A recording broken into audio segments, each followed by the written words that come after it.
what pop-ups when you write your name on Google? 10वीं class तक मैं duffer था, इवन मैं फेल भी हुआ हूँ। बस अल्लाह का शुक्र ये था कि स्कूल में ये रूल नहीं आया था कि जो एक में फेल वो सब में फेल। आपको रिक्रूटर आपसे पहुँचेगा कैसे अगर आप कोई ब्रांड ही नहीं हो। Everybody in this world is replaceable. जो फेल होते हैं वही तो कमाल करते हैं मेरे ख्याल में। हमारा ये सिस्टम तो बिल्कुल बहुत हॉरिबल है। आप ही कंपनी में आपके 8, 10, 12 लोग ही जानते हैं, आपको बाहर कोई नहीं जानता है। तो मेरे साथ आज है पॉडकास्ट पे मोहम्मद अनीस। मोहम्मद अनीस काम कर रहे हैं एज अ CFO सऊदी अरब के अंदर। पिछले काफ़ी साल से मैं इनका जर्नी देख रहा था, और CFO के साथ साथ ये काफ़ी कंपनीज़ के बोर्ड मेंबर भी हैं, कहीं ना कहीं एडवाइजरी काउंसिल में भी शामिल हैं। ये जाते हैं एज ए स्पीकर भी, लोग उनको बुलाते हैं बहुत सारे इवेंट्स के अंदर। हम भी कई दफ़ा उनसे मिलते हैं और सीखते हैं।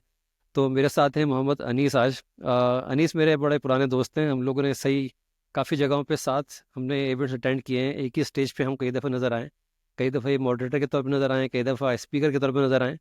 तो आज हम बात करेंगे इनसे कि इनकी ज़िंदगी में चल क्या रहा है और किस तरह से इतनी यंग एज में इतनी कुछ अचीव कर लिया है। अस्सलाम वालेकुम अनीस, क्या हाल है? वालेकुम सलाम नदीम भाई, हम तो अल्लाह का शुक्र, आप बताएं। अल्हम्दुलिल्लाह, ज़बरदस्त। तो आज हमने आपको पकड़ा है इस पॉडकास्ट के लिए, और बहुत सारी जर्नी है जो कि मुझे पता है कि आपका थोड़ा बैकग्राउंड क्या है, लेकिन ये कि मैं चाहता हूँ लोग उस बैकग्राउंड से सीखें, क्योंकि आपने इतनी जल्दी एज के अंदर काफ़ी कुछ अचीव किया है। मैं आपकी लिंक्डइन प्रोफाइल देख रहा था, जहाँ पे आपके तकरीबन 16,000 फॉलोअर्स माशाल्लाह पहुँच चुके हैं, और ये जर्नी बहुत तेज़ हुआ है पिछले कुछ महीनों में, या मेरे ख्याल में 1 साल के अंदर। इससे पहले इतना चेंज नहीं था। तो मैं आपको देख रहा हूँ कि आप इतना एक्टिव हुए हुए हैं आजकल। वो हम जानने की कोशिश करेंगे कि क्यों हुए हुए हैं, क्या वजह है, ऐसा क्या अचीव करना चाहते हैं भाई। तो पहले तो अपना थोड़ा सा बताएं कि अनीस, आपने, मैंने देखा था कि आपने अपना कैरियर स्टार्ट किया ऑडिट से, और आज आप माशाल्लाह CFO हैं। तो थोड़ा जर्नी अपने हमें बताएं कि किस तरह से ये सब हुआ है। सही है, जबरदस्त नदीम भाई, thank you very much. First of all definitely thank you very much यार, आपने मुझे अपने पॉडकास्ट में बुलाया। It's an honour for me honestly, because आप one of the guru which I follow. तो बहुत सी इंस्पिरेशन आपसे ही है, तो उस पर डेफिनेटली हम आएंगे। तो अब मेरी जर्नी स्टार्ट जो मैं करूँ ना, तो ये समझ लें कि बचपन, ये पैदा तो मैं यहीं सऊदी अरब में हुआ हूँ, जितना मैं पैदा हुआ हूँ मैं। और फिर ये कि समझे बचपन में वहाँ कराची चला गया था मैं, 6वीं तक मैं वहीं था।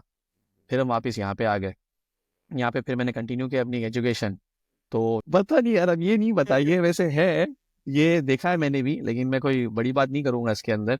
लेकिन उसमें कुछ ऐसे फैक्टर्स आ गए थे कि मैं इम्प्रूव कर गया था।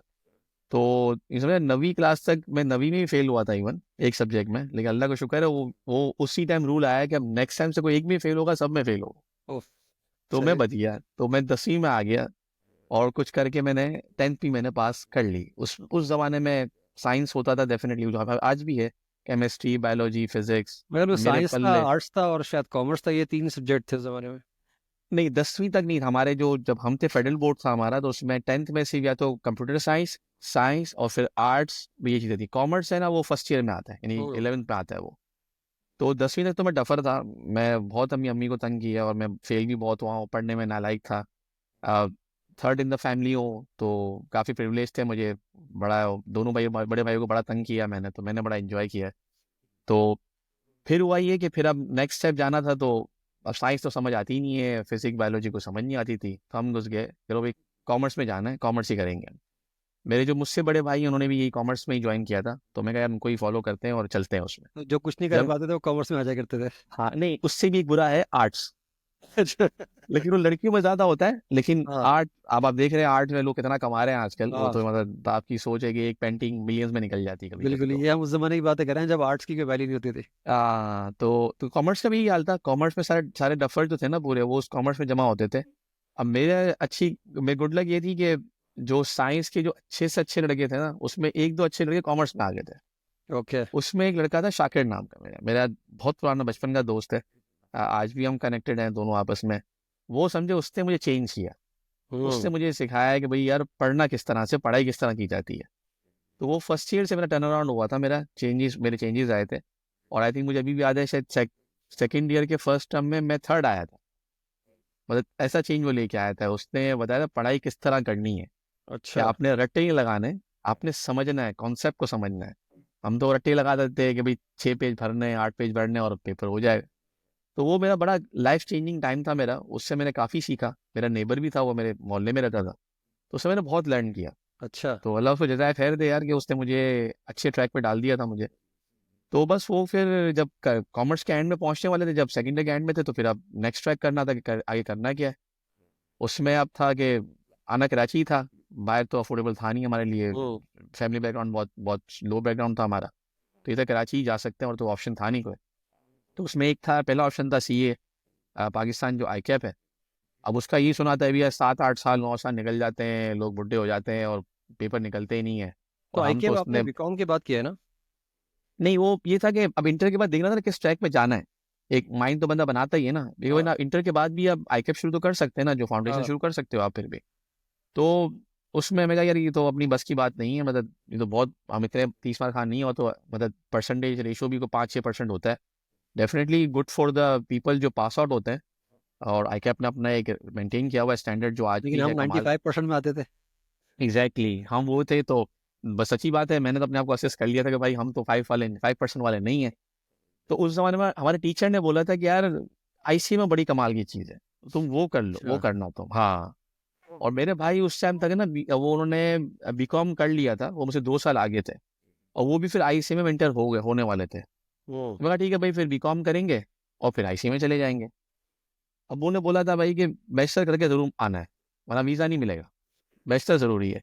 तो मैं कराची आया और मैंने अपना बीकॉम शुरू कर दिया। अच्छा, जब बीकॉम शुरू किया तो उसमें ही कोई 1-2 महीने के अंदर मेरे जो बड़े भाई हैं मुझसे बड़े, वो टीचर हैं, टीचर थे वो उस ज़माने में, आईटी के टीचर थे वो। उनका मतलब हमारा ये है कि हम दोनों भाइयों का कि आईटी हमारा पैशन है, लेकिन सी फाइनेंस हमारा प्रोफेशन है। सही। आईटी फैशन था हमेशा से हम लोगों को, लेकिन कभी आईटी फील्ड में गए नहीं हम लोग, हमने कहा नहीं ओके। यार वहाँ पैसा नहीं है, वो चीज़ नहीं है वहाँ पे।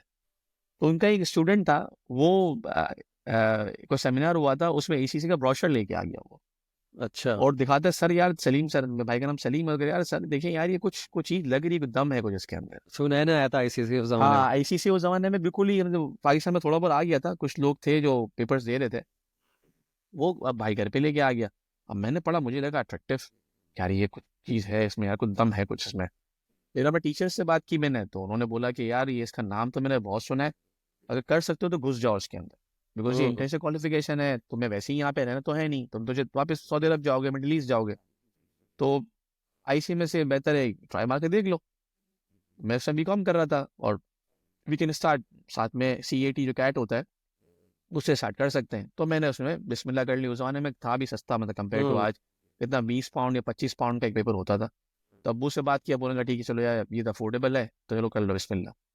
तो मैं उसमें घुस गया। अब जब पहला पेपर, जब मैंने उसके 2 चैप्टर पढ़े, तो मैं तो, और फिर बीकॉम की क्लास में जब जाता था तो मैं कहा ये क्या पढ़ रहे हैं बीकॉम में यार, ये तो वाली डेबिट क्रेडिट कोई लेवल ही नहीं है यार, मैं तो इससे बहुत आगे हूँ। तो टीचर मुझे देख के वो भी हंसता है कि भाई अब तो बड़े हो गए हो ना तुम तो। मैं कहा सर कह रहा नहीं भाई अब तुम्हारा लेवल है ही नहीं, अब तुम जाओ, अब तुम सी से करो, बीकॉम तुम्हारा काम नहीं है, हाँ कर लेना, लेकिन साइड में पार्ट टाइम कर लेना। तो बस ये कि एसीसी की जर्नी शुरू हो गई, अल्लाह का शुक्र है, पेपर्स निकालने शुरू कर दिए। कैट के सारे पेपर मैंने 2, फिर 3 और फिर 4 वो सब धड़ाधड़ निकाल दिए। तो हम तो हो गए चीते कि भाई हम तो बहुत बड़ी तोप है, हम तो ये ओवर कॉन्फिडेंट चल के ना जिगरा तेरी सही ना तान के भाई कैट हो गया और इसी से मेंटर होंगे हम।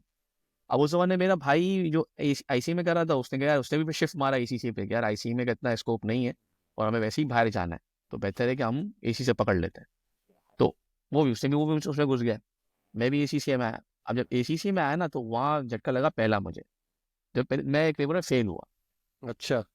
ठीक है, बंदा सीखता ही फेलियर से है ना, वरना तो फिर पास हुए तो फिर बात क्या है। तो वहाँ पे फिर थोड़ा झटका आया, फिर थोड़ी चीज़ें कि यार कुछ ज़्यादा ही ओवर कॉन्फिडेंट है, थोड़ा थोड़ा नीचे आ जाते हैं। तो फिर जर्नी चली पूरी माशाल्लाह अल्हम्दुलिल्लाह। फिर उस ज़माने में जो विद इन 20 साल पुरानी 22 साल पुरानी बात है, एक हमेशा से कॉन्सेप्ट था ही, जो एक आईकैप ने एक स्टैंडर्ड सेट किया हुआ है कि आपने फर्म से बिग फोर में कोई शरीक घुसना है और वहाँ से इंडस्ट्री में आना है। ओके। तो मैं भी उसी ट्रैक पे था कि यार बिग फोर में एंटर होना है और फिर इस पर इंडस्ट्री में आएंगे, वही राइट वही राइट ना आपका पाथ है फॉर सक्सेस। तो फिर हम जब लास्ट स्टेज में था तो मैंने अप्लाई किया बिग फोर में, तो अल्लाह का शुक्र केपीएमजी मेरा हो गया। Very good. केपीएमजी मेरा अल्हम्दुलिल्लाह केएफसी कराची ऑफिस में, जो तासीर हादी खालिद जो कहते हैं, जब लास्ट मेरे पेपर बाकी थे ना 3, तो जब मैंने उसको ज्वाइन किया, ये बात है जून 2023 की, हाँ ओके। 2023 की बात है।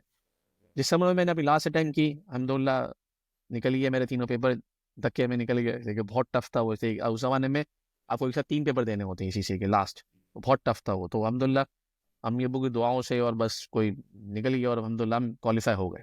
माशाल्लाह। अब जब क्वालिफाई हुए अल्हम्दुलिल्लाह तो फिर अब वो स्टाइपेंड पहले 1500 रुपये थी, वो 4000 रुपये हो गई। अब क्वालिफाई के बाद अब यार 4000 रुपये में हम काम करेंगे, खैर फिर हम जिद्दा आ गए वापस। हर साल हम जिद्दा आते ही थे काम रिन्यूअल के लिए, तो हम जिद्दा आया मैं। वहाँ पे मैंने और मेरे भाई ने अप्लाई करना शुरू कर दिया, दोनों क्वालिफाई हो गए साथ, अल्हम्दुलिल्लाह दोनों साथ ही ओके। क्वालिफाई हुए हम। तो हमने अप्लाई करना शुरू किया, मेरे भाई की जॉब हो गई।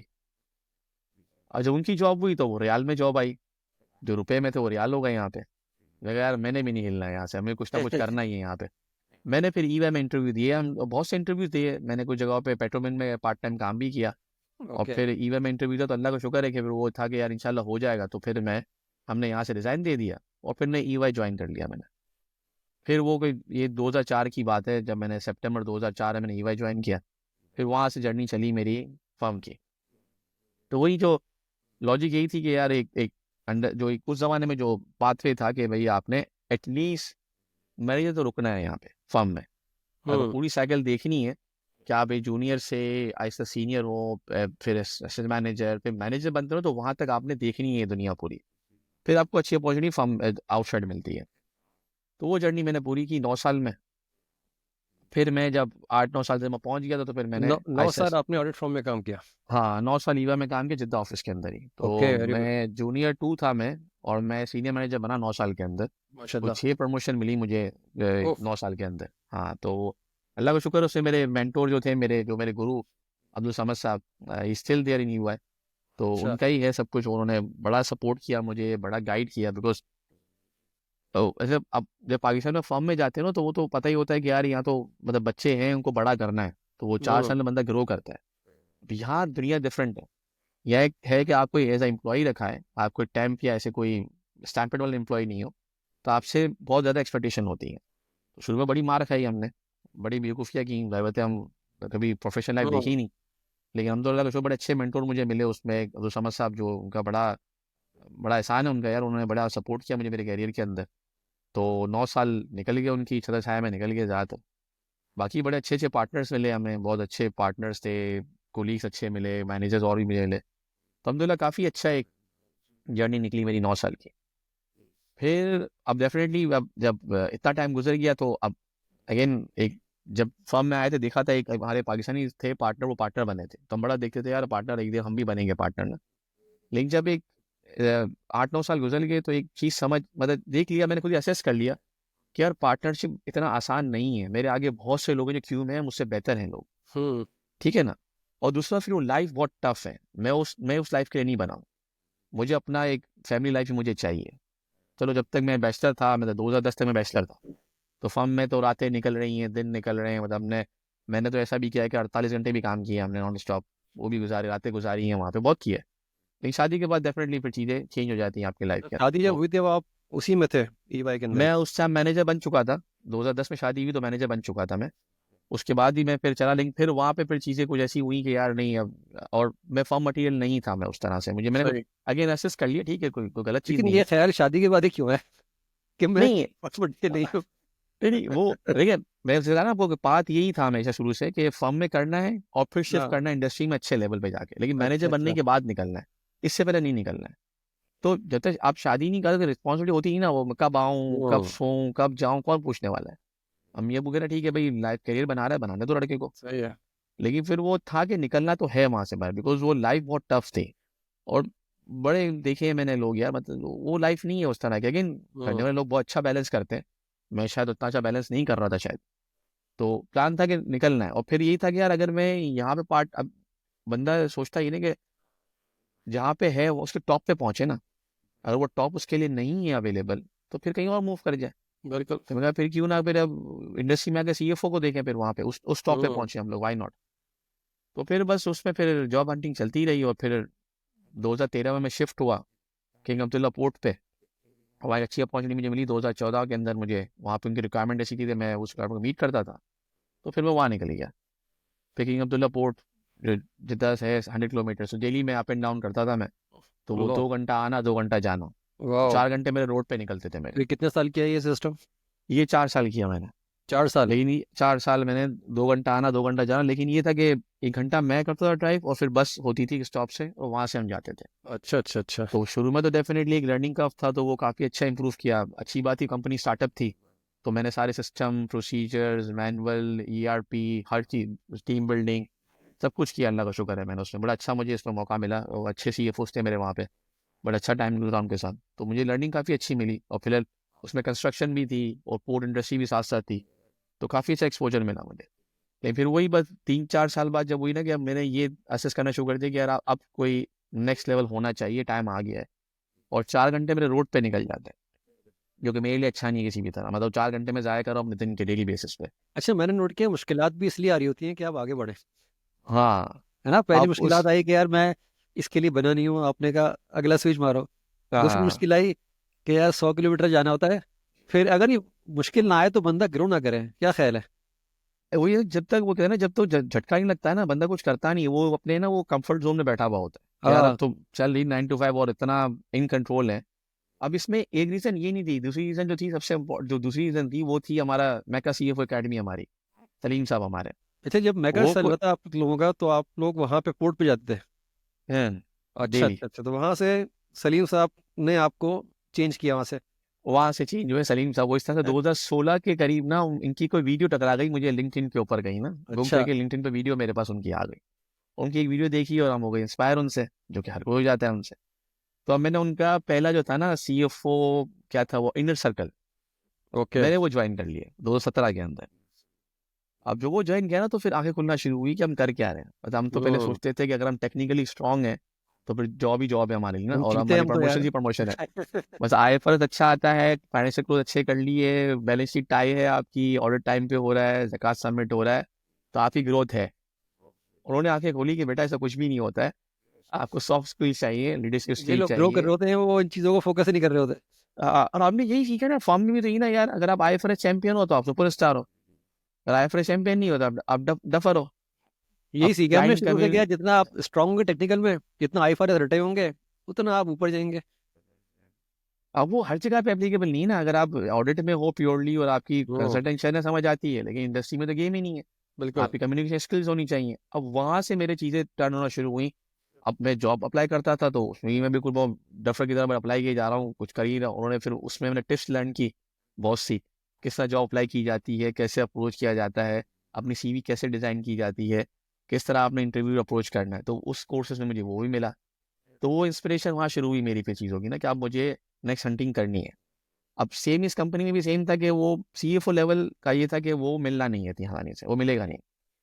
उसकी रीज़न और इन वही थी कि उनका एक क्राइटेरिया था, वो मतलब उनको चाहिए था कि जब भी सीएफओ हो वो कोई कम से कम 20 साल का या 15 साल का पोर्ट एक्सपीरियंस बंदा होना चाहिए। ओके। अब वो मैंने कहा अभी 15 साल का इंतजार करूंगा मैं इन चीज़ों के लिए, मैंने कहा भाई आगे बढ़ो। तो फिर हमने हंटिंग शुरू कर दी। उसमें फिर थोड़ा मैंने अपना स्कोप भी बढ़ाया।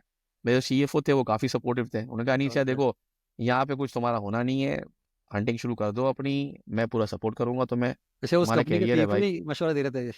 हाँ नहीं, वो खुद कह रहे थे कि यार तुम्हारा बहुत पोटेंशियल है, तुम इतना मत बैठो यहाँ पे, तुम्हारा होगा नहीं कुछ यार।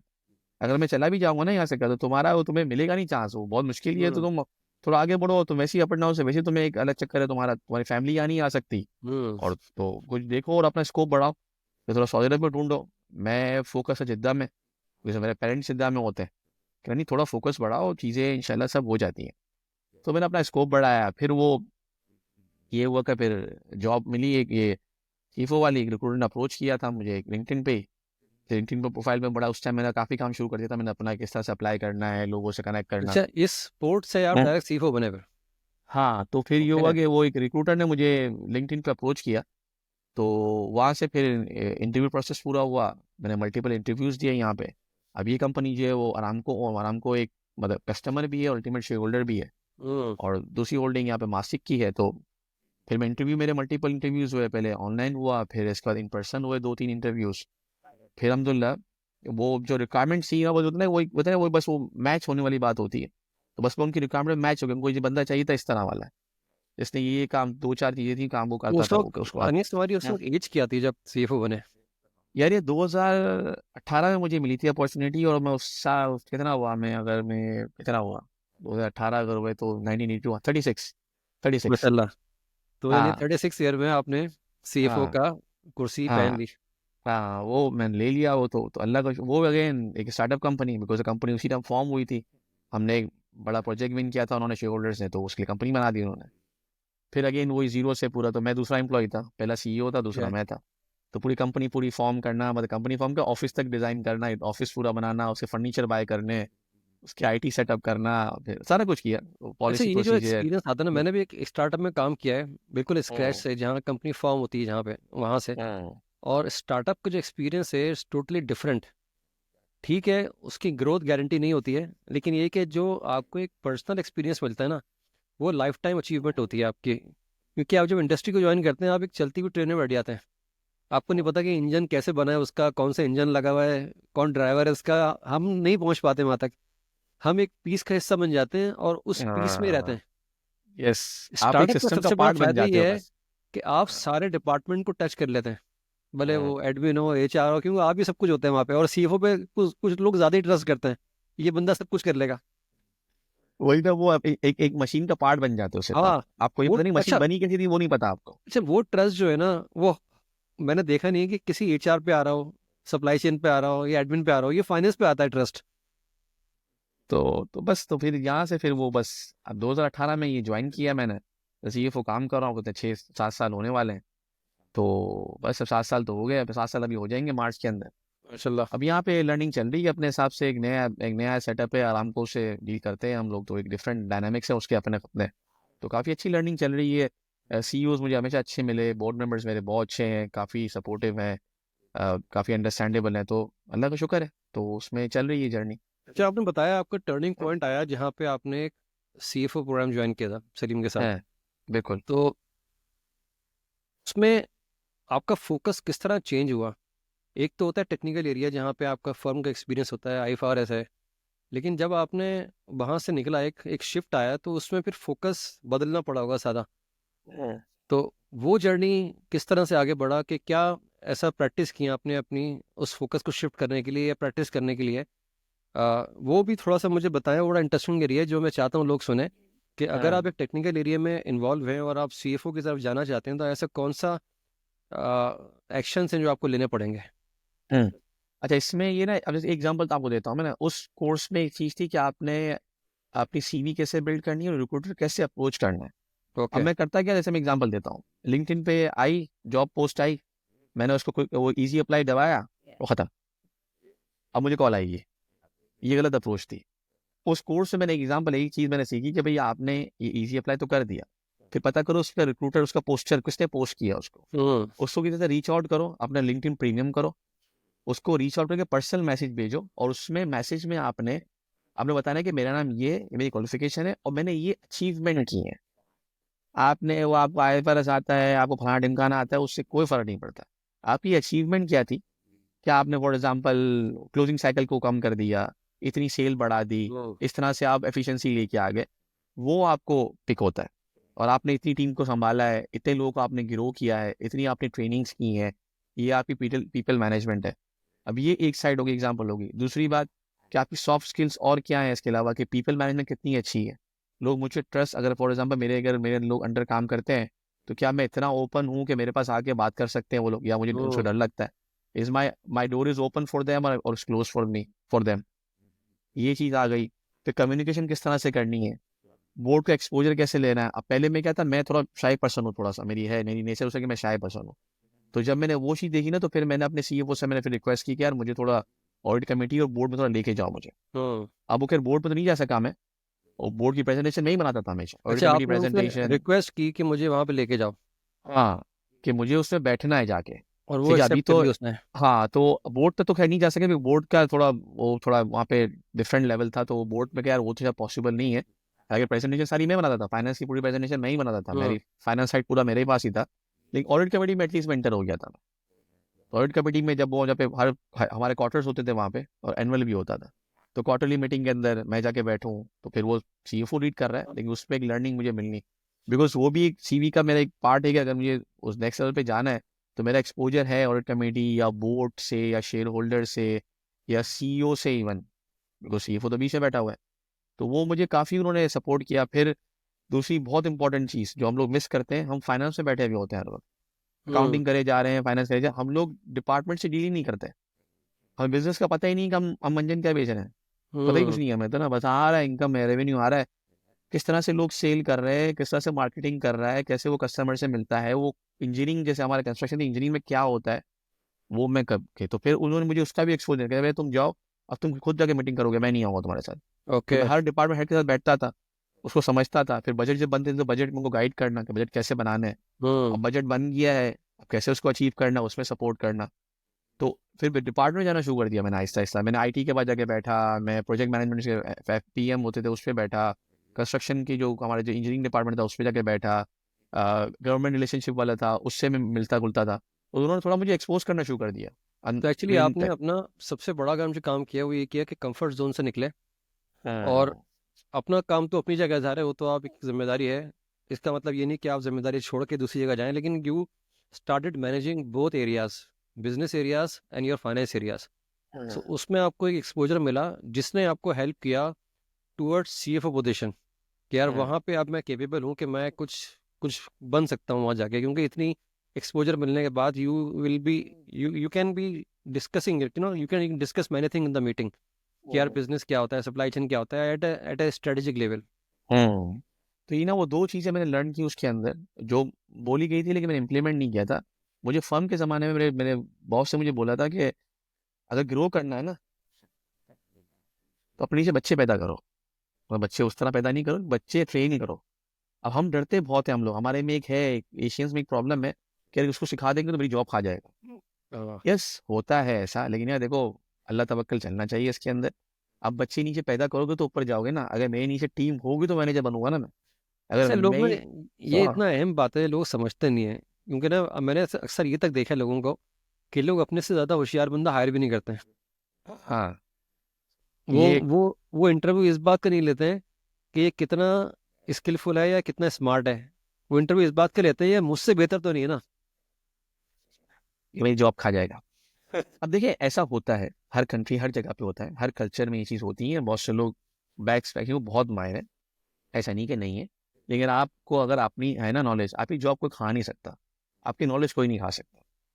तो ये चीज़ मैंने यहाँ पे मैंने कहा, मैंने फाइनेंस को मैंने इतना ऑटो पायलट कर दिया ना कि मेरी टीम नीचे काम कर रही है, तो मैं बिजनेस में इन्वॉल्व भी हो गया हूँ ना, अगर मैं हम्म। सीएफओ के साथ, तो मुझे मुझे पता है कि मेरे सारी टाइमलाइन सेट हुई है, मेरी मेरी हर चीज़ सेट है, इस दिन पे क्लोजिंग होगी, इस दिन पे फाइनेंशियल टीवी निकलेगा, इसी में फाइनेंशियल्स होंगे, मेरी पूरी टाइम बहुत ऑटो पायलट चलती थी हम्म। मेरी। एक चीज़ ये, दूसरी चीज़, अगेन वो सीएफओ लेवल के लिए ना, एक चीज़ मुझे समझ आई कि अगर कंपनी में अगर अगर सीईओ नहीं है किसी वजह से, और अगर सीएफओ कंपनी रन नहीं कर सकता, तो फिर वो सीएफओ नहीं है, यानी ही कि इज अ को बिजनेस पूरा पायलट, आना एक्चुअली चाहिए। ही इज अ को हाँ। Pilot. He is a code. ये चीज़ मैंने उस टाइम मैंने ये चीज़ मुझे समझ आई कुछ चीज़ों के अंदर। तो हम्म। बस मैं उसी में फिर वो, भाई अगेन मैंने कहा, मेरे सीएफओ ने बड़ा साथ दिया मेरा, तो मुझे उन्होंने बड़ा एक्सपोज किया मुझे, हर डिपार्टमेंट में एक्सपोज कर दिया मुझे, तो लोग मुझे जानने लगे एटलीस्ट, कह रहे अब कोई भी काम है ना फिर फाइनेंस में तो अनीस के पास पहुंचना है, अनीस हर मसले का हल निकाल के दे देगा। तो ये ताकि बिजनेस नॉलेज जो कि आजकल जो चल रहा है आजकल बहुत ज़्यादा, और आप भी बहुत अच्छा उस पर काम कर रहे हो, फाइनेंस बिजनेस पार्टनरिंग यही है और क्या है। उसका अब नया नाम आ गया है, पहले हम कोई ज़माने में कॉस्ट अकाउंटेंट होता था या कॉस्ट मैनेजमेंट मैनेजमेंट अकाउंटेंट होते थे। मैनेजमेंट अकाउंटेंट होता था, तो ये फाइनेंस भी पार्टनर वही है, बस वही इसी तरह की अच्छा, चीज़ है। उस वक्त भी ना जब मैनेजमेंट अकाउंटेंट होते थे तो बिजनेस पार्टनरिंग का फोकस तब भी नहीं होता था। नहीं। उस वक्त होता था रिपोर्टिंग के ऊपर, कॉस्टिंग के ऊपर, बजटिंग के ऊपर, वहाँ फोकस था। हम्म। दैट इज स्टिल देयर, लेकिन उसमें जो चार चांद लगा दिए ना उस पोजीशन के अंदर, वो बिजनेस पार्टनरिंग का लगा दिए, हम्म। जो उसने उस पोजीशन को और शाइन कर दिया। जिसमें आप जैसे कहते हैं ना, आप भी अपने कोर्सेज में ये बात मैंने सुनी है हाँ। आपसे भी और दूसरे लोगों से भी, कि आपने डिपार्टमेंट का बजट तो बनवा लिया है, लेकिन फिर आपने सपोर्ट भी करना है, वो बजट कैसे अचीव करना है, उस डिपार्टमेंट की हेल्प करनी है जाके, क्योंकि बिल्कुल। अगर आप देखो ना, आप हेल्प करोगे ना तो फिर हेल्प वापस भी आएगी आपके पास। आपने उसकी अप्रूवल प्रोसेस के अंदर भी हेल्प करनी है, नहीं कि बस पेपर पे नंबर डाल के फेंक दिए उसको। नहीं वो तो कर दिए ना, चलो वो तो बजट तो अप्रूव करवा लिया हमने, अब वो बजट पे बिहाइंड चल रहा है या उसको कुछ हाँ। प्रॉब्लम आ रही है, बिकॉज मैंने देखा था ये, मैं जब उस कंपनी में था, लोगों को बजट की समझ आती ही नहीं थी, उनको एक कॉन्सेप्ट था कि फॉर एग्जाम्पल मुझे $1,000,000 मिले ना, तो मिलियन पूरा यूज करना है मैंने, अगर मैं यूज नहीं करूंगा तो अगले साल मुझे नहीं मिलेगा। इट्स तो राइट, राइट बहुत टू से लोग, स्पेंड। हाँ अगेन देखिए ना, वो जैसे उसका एक आता है ना, वो finance for non finance professional वाली चीज, उनको जैसे जैसे मैं इंजीनियर नहीं हूँ तो मैं यही बातें करूंगा, तो उसके साथ वो अकाउंटेंट नहीं है तो मुझे उसकी हेल्प करनी है जाके, तो कोई मसला नहीं है उसके अंदर। तो इसीलिए वो फाइनेंस पार्टनर का रोल बहुत क्रिटिकल हो गया। और आई थिंक कुछ रिसर्च तो ये भी आई है कि वो एक अच्छा ट्रैक है to reach to CFO, because आपको बिजनेस नॉलेज होती है बहुत ज़्यादा। बिल्कुल। तो इस तरह से हुआ सारा। अच्छा अनीस, मैं देख रहा था कि हम्म। आपके पास जो है ना काफ़ी इंगेजमेंट रहती है इवेंट्स के अंदर। तो हम्म। अक्सर मैं भी सोचता हूँ यार ये इसको क्यों बुला लेते हैं, हमें क्यों नहीं बुलाते हैं। तो जितने इवेंट होते हैं उसमें मेरे ख्याल में सऊदी अरब के सारे इवेंट में आप नज़र आते हो भाई। तो नहीं ये नहीं, क्या ऐसा नहीं। गेम है, ये कैसे स्टार्ट हुआ और ये इतना कंसिस्टेंट कैसे चल रहा है? अच्छा, अब इसमें हुआ कि अब ये, अब मैं असल में क्या, जब मैं जिद्दा में था ना, मैं अब तो मैं खबर में हूँ अभी, मैं बहुत कनेक्टेड पर्सन था। मैं सोशली बहुत कनेक्टेड हूँ। जिद्दा में मैं एक फोरम चलाता था, बड़े टाइम मैंने फोरम चलाया, वो उसका मैं बहुत एक्टिव मेंबर था। उसके 300-400 लोग थे उसके अंदर, हम्म। पाकिस्तानी चार्टर्ड अकाउंटेंट या आईसीएमए या प्रोफेशनल्स थे सारे। तो हर कोई मुझे जानता था। और फर्म में आप रहते हो तो आपके वैसे ही 100 से ऊपर क्लाइंट्स होते हैं आपके। तो मैं बहुत सोशल पर्सन था। तो वो मेरी चलता रहता था। जब मैं फिर यहाँ पे खबर में जब आया ना, तो एक बिल्कुल ही डिफरेंट, एक ईस्ट टू वेस्ट में, मतलब वेस्ट टू ईस्ट में आ गया मैं। यहाँ मेरी कोई नेटवर्किंग बनी नहीं। फिर वो कोरोना आया तो सब शट डाउन हो गया। फिर जब वापस रीएक्टिवेट हुआ 21 में और कुछ चीज़ें नॉर्मलाइज हुई, तो मैं कहा यार मुझे नेटवर्किंग, यार कुछ मुझे कुछ करना चाहिए। यहाँ तो खबर एक छोटा सिटी है, यहाँ पे कुछ हो ही नहीं रहा। तो मैंने कहा यार इवेंट्स आते हैं। तो फिर मैंने कुछ इवेंट्स, मैंने अब या तो इवेंट्स होते हैं, या तो रियाद में होते हैं या दुबई में होते हैं। मैं चलो इवेंट चलो शुरू करते हैं। उसमें फिर 2023 के अंदर हाँ कुछ इवेंट्स मैंने अटेंड किए। अब वो जब इवेंट अटेंड कर रहा हूँ तो नदीम साहब ऊपर स्टेज पे वो डिलीवर कर रहे हैं, पहले नहीं बैठे हुए हैं। फिर दूसरे भी हमारे मेका के जो इतनी हमारी कम्युनिटी है, हमारी मेका सीएफओ वाली हम 9,000 है, वो माशाल्लाह एक से एक लोग बैठे हैं स्टेज पे, वो भी बातें कर रहे हैं। तो मैं कहा यार वो कर सकते तो मैं क्यों नहीं कर सकता भाई। मतलब ये ऐसा क्या कर रहे हैं जो मैं नहीं कर सकता भाई। तो मैं कहा चलो इन तरह इतने बड़े बड़े गुरु बैठे हैं, तो थोड़ा हम उनसे लर्न कर लेते हैं और थोड़ा उनको फॉलो करते हैं। और फिर एक जो हमारे हमारे एक जो हमारे बड़े अच्छे पुराने हमारे दोस्त हैं, बड़े कॉमन फ्रेंड एलुमनाई है, हम लोग कहते हैं ना कि यार वो जैसे वो मोटिवेशनल स्पीकर्स होते हैं, वो बोलते हैं यार कोई मतलब अब नदीम ये कर रहा है ना, नदीम भाई ये कर रहे हैं, तो उससे मोटिवेट हो। इंसान का दिमाग है ना तो डिफरेंट तरीके से चलता है। मैं भी एक लीडरशिप का मैंने कोर्स रिसेंटली किया था आईएमडी के अंदर। उसमें उसने ही बताया, वो बड़ा बहुत सीनियर बंदा है आईएमडी का लीडरशिप के ऊपर। वो कहता है कि माइंड जो आपका है ना वो नेगेटिव चीज पे काम करता है।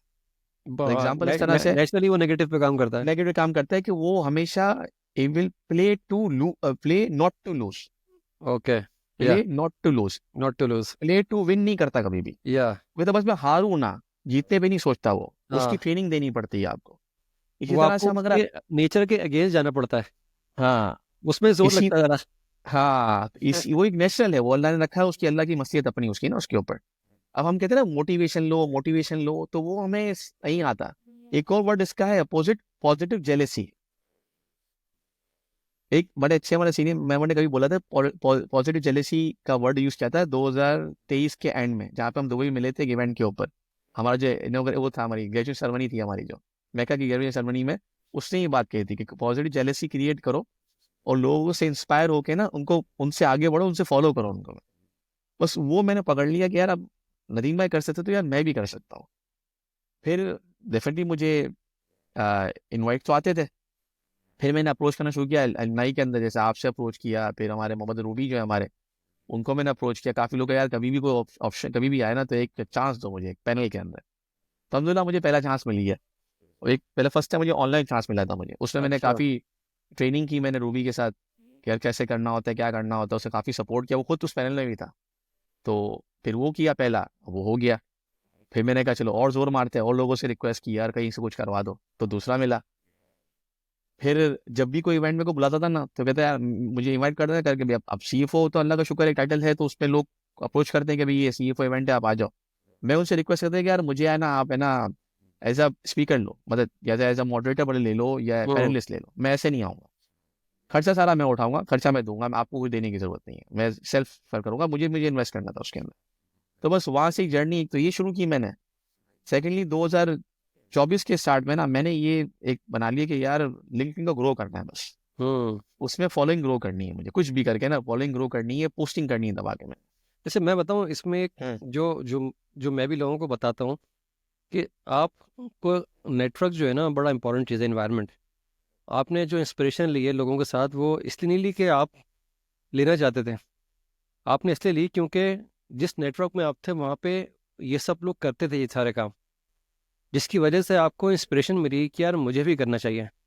तो मैं लोगों से कहता हूँ कि राइट नेटवर्क का हिस्सा बनना बड़ा ज़रूरी है, वो बड़ा गेम चेंजर होता है।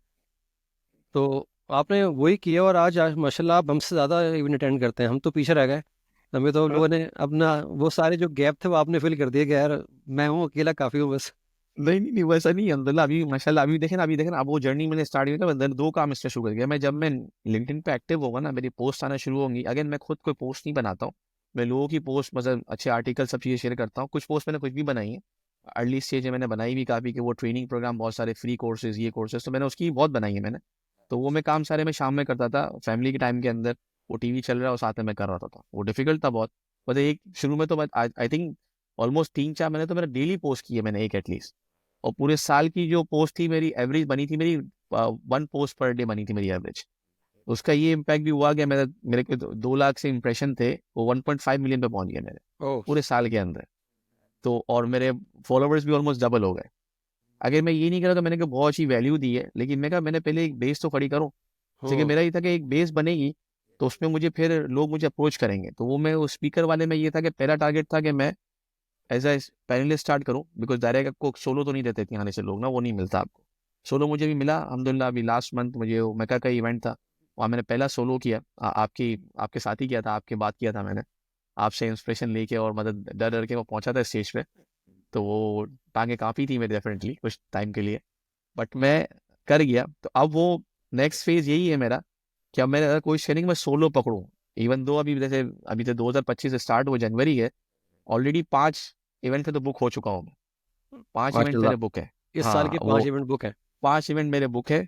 उसमें माशाल्लाह। एज ऑफ नाउ 2 मॉडरेटर हैं, एक मेरा कीनोट वाला है, एक मैं लीड करूंगा, एक, और बाकी 2 पे तो अभी डिस्कशंस होंगी। तो अब मैं थोड़ा ये कि अब थोड़ा मैं ऐसा ऐसा चीज़ें, डेफिनेटली मैं सब पे नहीं जा सकता हूँ। जैसे मेरे लिए एक डिसएडवांटेज है कि मैं खुबर में बैठा हुआ हूँ, इवेंट या तो रियाद में हो रहे हैं या दुबई में हो रहे हैं, अच्छा, फिर इस इतना नहीं भाग एक सकता एक सवाल हूँ। यहाँ ये है कि थोड़ा हाँ। सा ज़रा, बहुत सारे लोग चाहते हैं कि इस स्टेज पे आके बोलें, तो क्या माइंडसेट क्या होता है स्टेज पे आके बोलने का?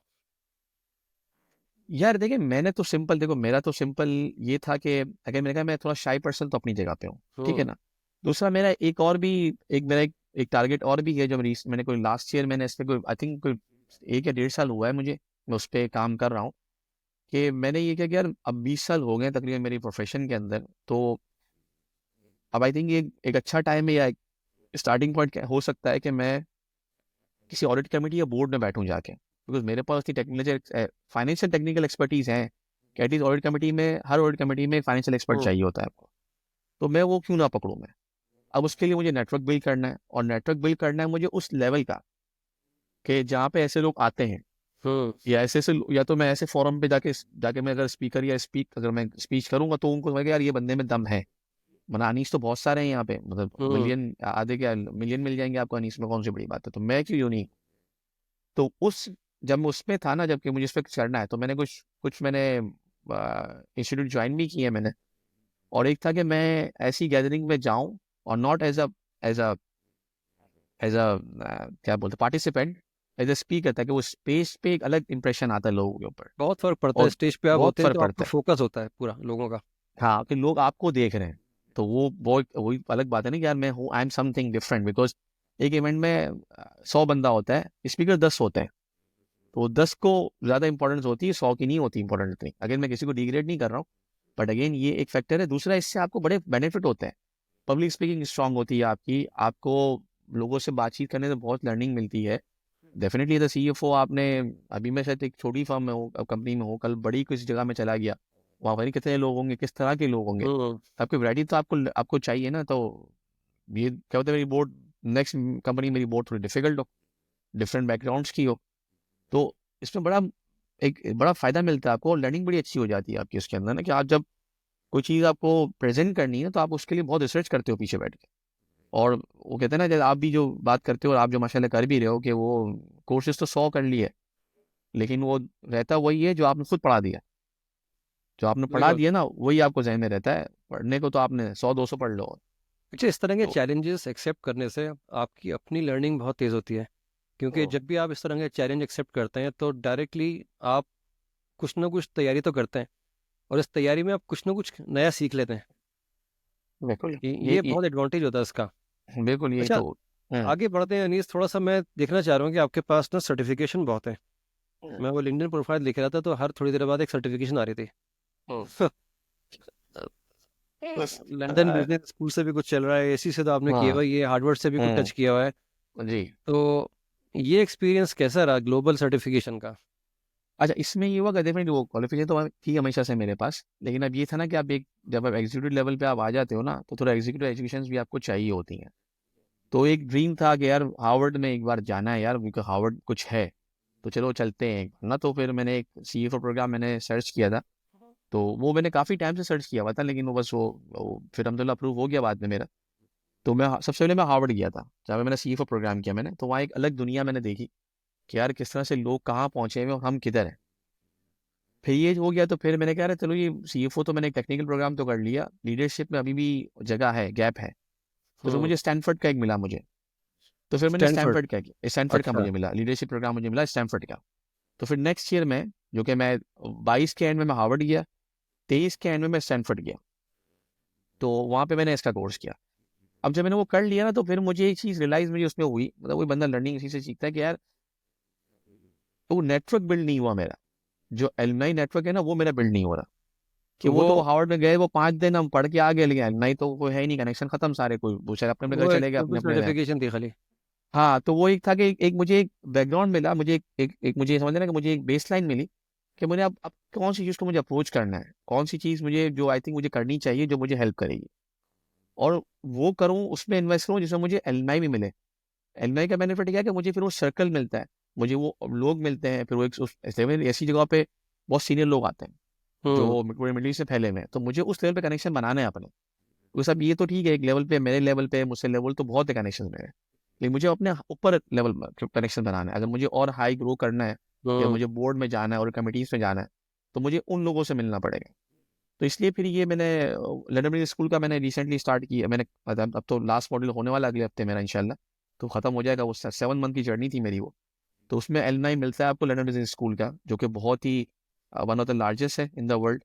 मिडिल ईस्ट में और सऊदी में इसके बहुत एलुमनाइज हैं और बड़ा अच्छा ग्रुप है ये। ताकि मैं उस ग्रुप में जाके ना फिर आपको बड़ी अच्छी लर्निंग्स मिलती हैं, और उसका फिर है कि हम्म। भाई हर साल आपको अपडेट्स मिलेंगे, आपको हर साल आपने जाना है UK, आपको एक प्रोग्राम होंगे आपके। तो इन सब चीज़ों को देखते हुए फिर मैंने ये सारा शुरू किया। तो मैंने 2-3 टारगेट्स हैं मेरे अभी। हार्वर्ड जैसे है, IMD एक और है जो फ्रेंच है, वो मैं उस फ्री मैंने किया हुआ, आधा कर लिया, आधा बाकी है मेरा, अगले साल पूरा करूंगा उसको मैं। और फिर आगे एक और टारगेट भी है मेरा, नेक्स्ट मार्च में शुरू करूंगा मैं एक और, उसका भी प्लान है। तो उसका भी एलुमनाई मुझे मिलता है। तो अब मैं उसमें चल रहा हूँ कि मैं वो चीज़ें करूँ जिससे मुझे एक एलुमनाई मिले मुझे। वो ये नहीं करके वापस आके ख़त्म हो गई बात बात सलामा नहीं, वो मुझे वो नहीं चाहिए। एक तो फैक्टर है अलमनाई का, मैं समझ गया, हम्म। लेकिन क्या जो वो जो पढ़ाते हैं कोर्स कंटेंट, उसमें भी कोई आपको फ़र्क नज़र आता है हर जगह का, या सेम होता है?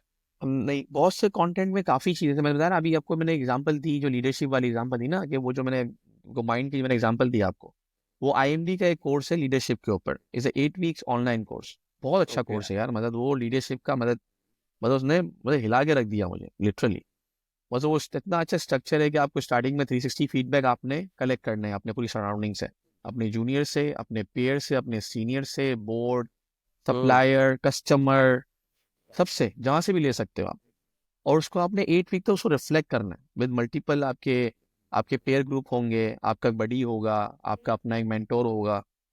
बड़ी चीज़ें देखी उसके अंदर। इसमें लीडरशिप की इतनी अच्छी चीज़ें थी उसके अंदर, जो मुझे पूरा मटेरियल मिला है मुझे, तो मैंने वो चीज़ उसमें लर्न की। और उसमें इतनी अच्छी अच्छी उसमें चीज़ें थी लीडरशिप के ऊपर, बिकॉज उसका जो जो जो उसका प्रोफेसर जो है उस कोर्स का ना, he is a very famous person in leadership in UK।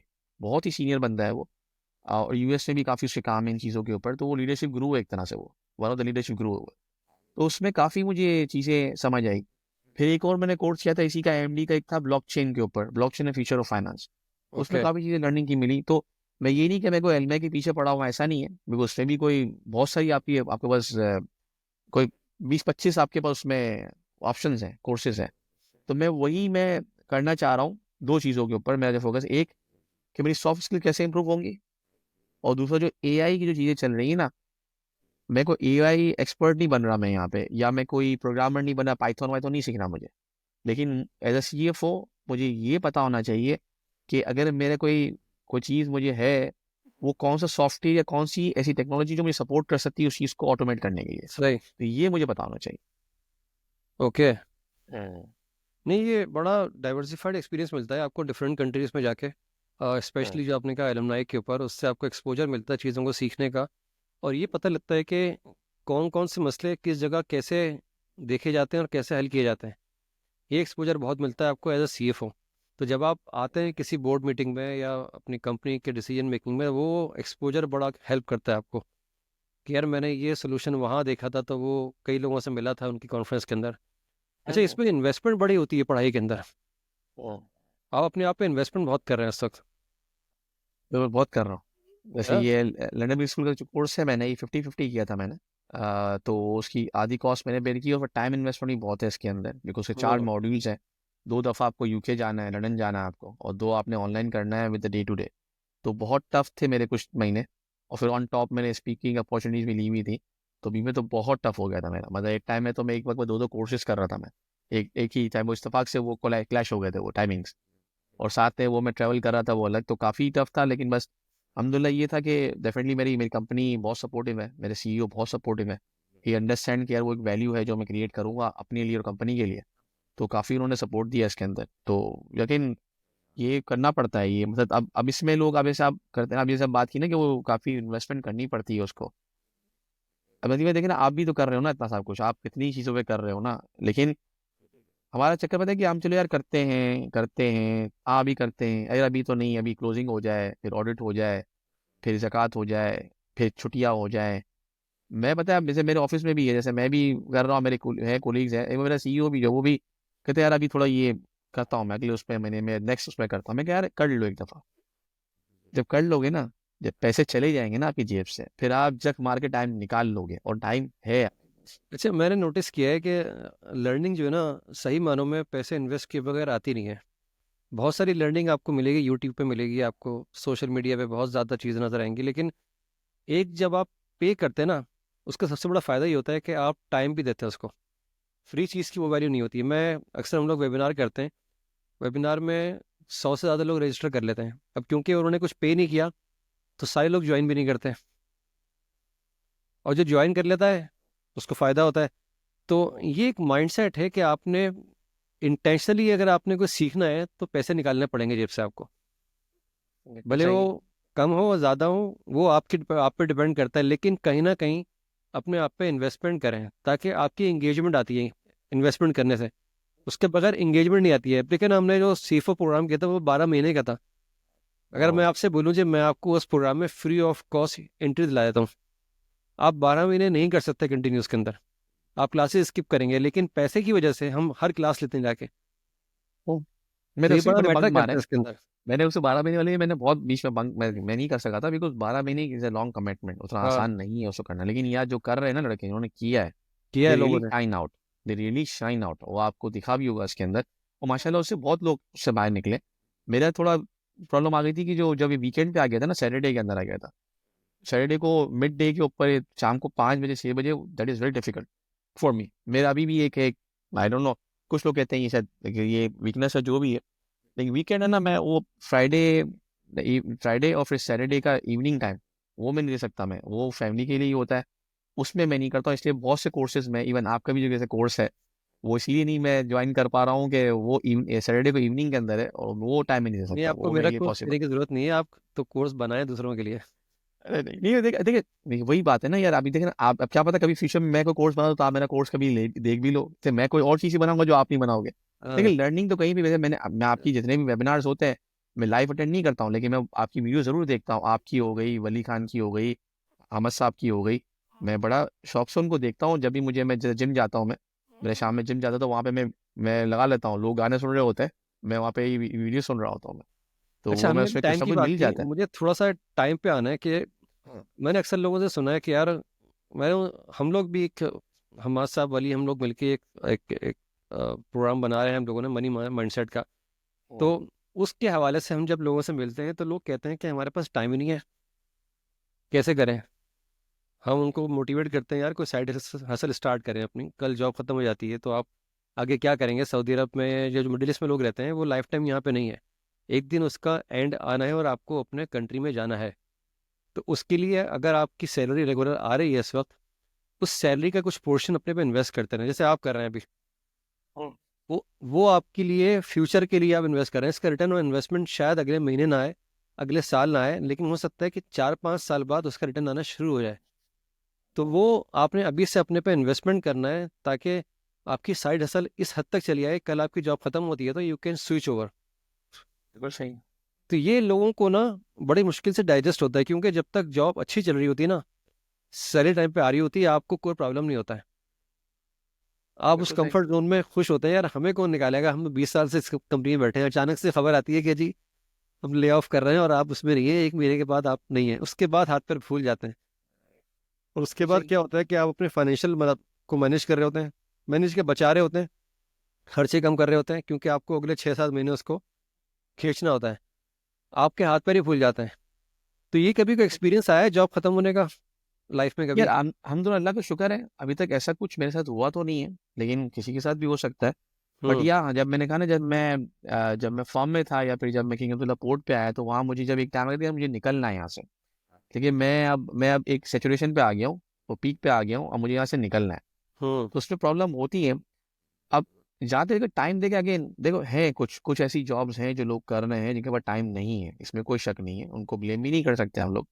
But again, फिर भी कुछ चीज़ें हैं जो बंदा कर सकता है। चलो अगर आप ये नहीं कर, चलो आप कोई कोर्सेज कराना शुरू कर दो कुछ, लेकिन एटलीस्ट चलो साइड में इन्वेस्टमेंट शुरू करो ना, पैसिव इनकम तो आनी चाहिए ना, आपकी कहीं से आनी चाहिए ना। बिल्कुल। अब ऐसे उसमें रियल एस्टेट हो गया, या आपके स्टॉक्स में हो गए, क्रिप्टोज में हो गया, कहीं तो आप कोई तो साइड में इनकम चलनी चाहिए बिल्कुल ना जनरेट आपकी। वो करनी चाहिए आपको, ताकि लोग, उस हाँ पैसे को कहीं काम पे लगाएं जो आप जमा हाँ, कर रहे जैसे आप जैसे सो भी रहे हो तो आपकी जैसे अब जैसे हैं। मैं क्रिप्टो में इन्वेस्ट कर, मैंने बहुत किया हुआ इन्वेस्टमेंट, स्टॉक्स में थोड़ा बहुत है, क्रिप्टो में मैंने बहुत इन्वेस्ट किया है। मैं ये कुछ 6-7, अब ये 9 महीने 10 महीने पुरानी बात है, मैं एक बंदे को बड़ा अच्छे से फॉलो करता हूँ, और उससे मैंने काफ़ी लर्निंग करके और मैंने उस पर काफ़ी इन्वेस्ट किया हुआ है। अब वो है, ऑनलाइन चल रहा है वो 24/7, वो कभी अप भी है डाउन भी, उसमें लर्निंग भी बहुत मिलती है। मतलब क्रिप्टो पे लेकिन एक और वीडियो करेंगे जो कि हाँ, वो बड़ी कभी इंपॉर्टेंट है करेंगे। लोगों के लिए, वो हम कहीं हाँ हाँ, बैठेंगे इसको बिल्कुल है, डिस्कस करने के करेंगे लिए। उसके ऊपर। तो तो पैसिव इनकम बहुत इंपॉर्टेंट है, ये नहीं कि आपको टीचर बन जाए, जरूरी थोड़ी है कि आप कोई ऑनलाइन कोर्सेज ही करना है या वीडियो कंटेंट ही क्रिएट करना है। लेकिन बिल्कुल लोग पैसिव इनकम की भी टाइम नहीं लगाते यार, मैंने ये भी देखा है। नहीं लगाते हैं। नहीं लगाते, ये भाई बहुत इशू है, ये बहुत बड़ा इशू है यार ये। अच्छा, अब एक और सवाल मेरे जहन में अभी बैठे बैठे आया कि आपने जो हम्म। सर्टिफिकेशन ली है उसमें से कोई भी पाकिस्तान की नहीं है, ठीक है। अब हम्म। हार्वर्ड की भी है, लंदन की भी है, यूके की भी है। हम्म। क्या फ़र्क नज़र आता है कि जो बंदा पाकिस्तान का सीए करता है या एसीएमए करता है, या और वो बाहर की कंट्री में जो कोर्स ऑफर हो रहा है, इसमें क्या गैप है इस वक्त? क्या देखिए, ज़्यादा आईकैप की बात है, देखिए आईकैप तो अपना लेवल है उसका, उस पर तो कोई डिनाइल है ही नहीं, वो आज भी मतलब one of the top in the world है, तो उनका तो कोई डिनाइल है ही नहीं। अभी इसलिए सुनिए, इसमें इंस्टीट्यूट का भी एक बड़ा हाथ है कि उन्होंने उन्होंने कहते हैं कि एक स्टैंडर्ड मेंटेन किया हुआ है अपने, ठीक है, उन्होंने पास आउट कंट्रोल किया हुआ है, वो भी इनका तरीका है, ताकि वो उनके जो अब जो जो पास होके आ रहे हैं उनको बहुत बेनिफिट है, बिकॉज शॉर्टेज हम्म। है मार्केट के अंदर, तो उनकी डिमांड बहुत हाई है, सप्लाई कम है आपकी। तो उनके स्टैंडर्ड तो बहुत अच्छे हैं, इसमें कोई शक नहीं है। लेकिन अगर मैं अपनी जितने भी, ऑल ड्यू रिस्पेक्ट, जितने भी बैचलर्स हम कर रहे हैं, जितने भी हम लोग, इतने ही बैचलर्स हैं हमारे, सब कंप्लीटली आउटडेटेड है यार। मतलब नहीं, मैं हम्म। बताता, आज भी बैचलर का लड़का है यार, वो 4 साल की बीकॉम करने के बाद भी बैलेंस शीट उसे टाई नहीं होती यार, वो वो सिंगल डबल क्रेडिट एंट्री पे पढ़ता बैठा होगा हुआ है क्या यार, तभी? वो single single. Entry double entry वो पढ़ भी ले यार, वो बैलेंस शीट नहीं बनती उससे यार, उससे तो हम्म। 4 साल के बाद भी। और हम बैलेंस शीट तो कंप्यूटर बना रहे हैं भाई तो आप कहाँ हो इस वक्त? तो वो हाँ। तो बहुत बड़ा इशू है ना, हमारे पास है कुछ बहुत है, जैसे वो आईबीए है, लम्स है, उनके अपने स्टैंडर्ड उन्होंने मेंटेन किए हैं, लेकिन इन जनरल हमारा ये सिस्टम तो बिल्कुल बहुत हॉरिबल है, और ये अक्रॉस बहुत से कंट्रीज में है, बहुत से कंट्रीज में, सिर्फ हमारे मुल्क नहीं, मिडिल ईस्ट में भी है, वहाँ पे भी है इस तरह से। अच्छा, पर्सनल ब्रांडिंग जो है फाइनेंस के लोगों के लिए कितनी इंपॉर्टेंट है? फाइनेंस पर लोग थोड़े से भागते हैं इन चीज़ों से, मैंने देखा है। वो एक टिपिकल ट्रेडिशन तरह से काम करते हैं, लेकिन उनको अभी तक समझ नहीं आ रहा कि पर्सनल ब्रांडिंग का रिटर्न कैसे हासिल करना है। यार आई थिंक फाइनेंस वाले खुद एक ब्रांड है ना, उनको लगता है ऐसा ना। हम IFRS एक्सपर्ट्स हैं, हम कंपनी के नंबर्स को चला रहे हैं, हम फाइनेंशियल्स कंट्रोल बना हमारे के, पास है। हाँ तो हम वो चला रहे हैं जिसमें ओनर की जान अटकी हुई है। हाँ। तो शायद इसलिए हम लोग उस तरह के हैं। और दूसरा पता है कि वो जो आपके एक वेबिनार सुना था मैंने, कि वो कंपनी का बड़ा अच्छा फाइनेंस मैनेज कर रहा है, उसके अपने हाँ, फाइनेंशियल्स हॉरिबल हुए हुए हैं। वो फारिग हुआ है उसके अंदर। हाँ बिल्कुल, हमारी को पता ही नहीं कौन सी कहाँ इन कहाँ से आउट चल रहा है। मैं ये नहीं कह रहा मुंशी की तरह एक ही चीज का हिसाब लोगों का आज हाँ। इतना खर्चा किया, ये नहीं कह रहा हूँ मैं। लेकिन एटलीस्ट आपको कोई तरीका होता है। अच्छा ब्रांडिंग पे हम आते हैं ना, देखिए ब्रांडिंग तो हर इंसान के लिए बहुत जरूरी है। तो हम्म। जैसे मैंने पहले कहा ना कि यार वो 1-2 मिलियन का 10 मिलियन अनीस होंगे यार, तो ये अनीस में क्या खास बात है। तो आपकी ब्रांडिंग बहुत इंपॉर्टेंट है। ऐसे नहीं कि आपकी एग्जिस्टिंग जॉब के लिए। आई थिंक कभी कभी आपको अपनी भी अंदर कोई, जैसे मुझे रियली सेटिस्फेक्शन होती है यार जब मैं किसी जगह पे जाता हूँ और लोग मेरी तारीफ कर देते हैं, यार माशाल्लाह एज स्पीकर है अब यू से फील मेरा भी। प्राउड। हाँ आई फील प्राउड यार, मुझे बड़ा अच्छा फील इवन होता है। और नॉट ये हर ओनली यू, इंसान, your family should feel proud. Allah का शुक्र है, मेरे मेरे पेरेंट्स मतलब मेरी वाइफ भी वो बड़ी वो खुश होती हैं। अब आजकल थोड़ी नाराज भी रहती है कि यार जब देखो गायब भी हो जाते हो यार, आप घर भी नहीं अच्छा, बैठे हो। हर चीज तो की एक आप, कॉस्ट होती है ना। हाँ कौन से, करिए आप रियाद जगह बैठ जाओ, मैं जिद्दा निकल जाती हूँ फैमिली के पास, वहाँ पे पेरेंट्स सब है, आप घूमते रहना यहाँ वहाँ, आप तो टिकते ही नहीं हो। लेकिन डेफिनेटली वो अब जैसे लास्ट ईयर कुछ मुझे अवार्ड्स भी मिले थे, CFO 50 का मिला था अवार्ड, ग्लोबल पावर लीडर 2020 का मिला। तो अल्लाह का शुक्र है, मेरे पेरेंट्स बहुत खुश हुए इसके अंदर। उनकी दुआई है, उनकी उनकी दुआओं से सब कुछ है जो भी यार। हम्म। लेकिन यार again personal brand I think इतना काफ़ी है कि अनीस है ना, 10 मिलियन क्या 1 बिलियन अनीस मिल जाएंगे। ऐसा अनीस में क्या खास बात है। वो सिर्फ पर्सनल ब्रांडिंग से आ सकती है, बिकॉज आप ही कंपनी में आपके 8-10-12 लोग ही जानते हैं, आपको बाहर कोई नहीं जानता है। हम्म। और जिस तरह की दुनिया है इस वक्त, उस ये आपको रिक्रूटर आपसे पहुंचेगा कैसे, अगर आप कोई ब्रांड ही नहीं हो तो कैसे पहुंचेंगे रिक्रूटर आपके पास, नेक्स्ट वो जॉब एक कैसे बंदा कहता मिलेगी था ना आपको। कि what popups when you right your name on Google. बिल्कुल तो सही। वो बड़ा ज़रूरी है कि आप अपने आप को टेस्ट करें कि यार अब मैं अपना नाम लिखता हूँ तो क्या सामने आता है, कुछ आता है या बिल्कुल। नहीं आता है। वैसे मुझे चेक करना, मैंने कहा मैंने चेक नहीं किया, मुझे चेक करना है, बिकॉज मुझे भी मेरी भी एक अगेन मैं पॉजिटिव जेलेसी लेके बैठा हुआ हूँ, सच्ची बात है, मुझे आपसे भी जेलेसी फील होती है कभी कभी, लेकिन which is good for me. और वो भी है, और भी लोग हैं यार, मैं कहा यार ये कर रहे हैं कुछ, यार मुझे भी कुछ करना है, मुझे उनसे हाँ, और मुझसे क्यों, उनसे अगर आगे देखिए, निकलना है। अगर हम कुछ कर रहे हैं और अगर रिफ्लेक्शन आप पे उसका आ रहा है, दिस इज अवर अचीवमेंट। हाँ ये बिल्कुल दिस सही इज है। Not for my self only, यानी हम लोग जो काम करते हैं, आप जो काम कर रहे हैं, इसका ये ट्रांसफर होती है लोगों के अंदर।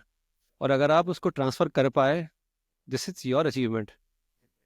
मेरी यही कोशिश है पूरी, मैं तो लगा हुआ था लड़कों को भी, मैं अपने ऑफिस में बोलता हूँ भाई ये कोर्ट ये आज ना, तो अब ये भी कर रहे हो वो भी कर रहे हो, मैं क्या भाई तो देखो ना, तुमसे ज्यादा रिस्पॉन्सिबिलिटी है ना मेरे ऊपर, कर रहा हूँ ना, गुस्सा हुआ।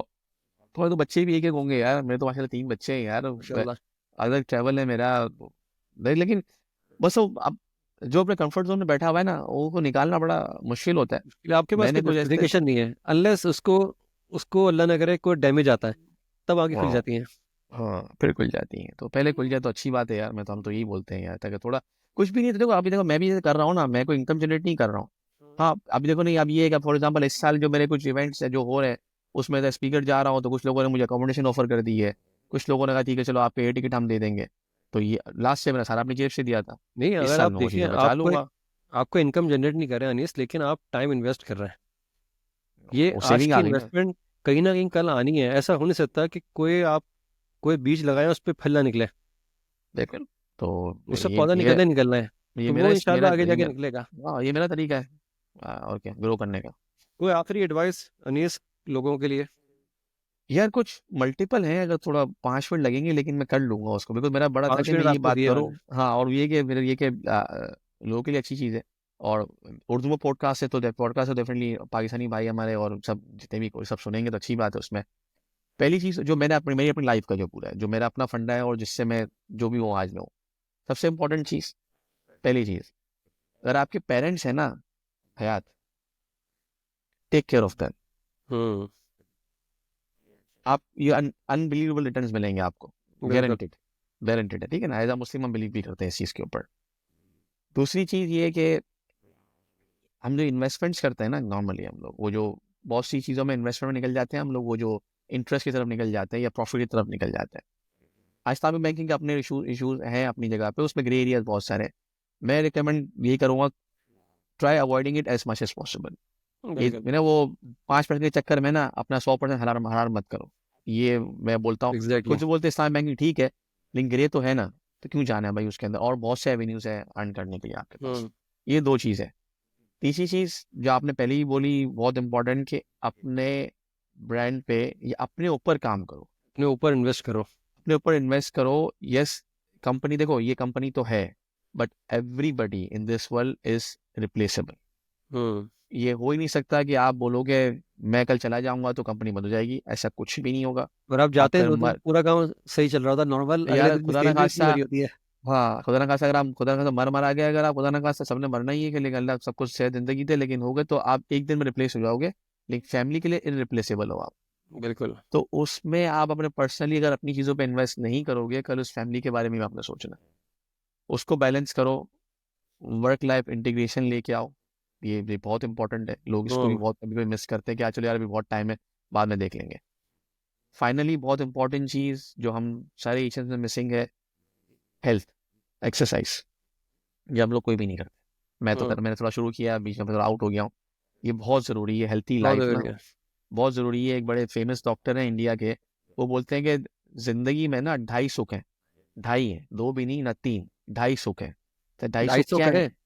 2.5 सुख, यानी कि 250 का? अच्छा। सुख है, हाँ। 2.5 सुख है, खाली 3 भी नहीं, 2 भी नहीं, 2.5 है। अच्छा, 2.5 क्या है? एक, अच्छी नींद। दूसरी, अच्छी हेल्थ।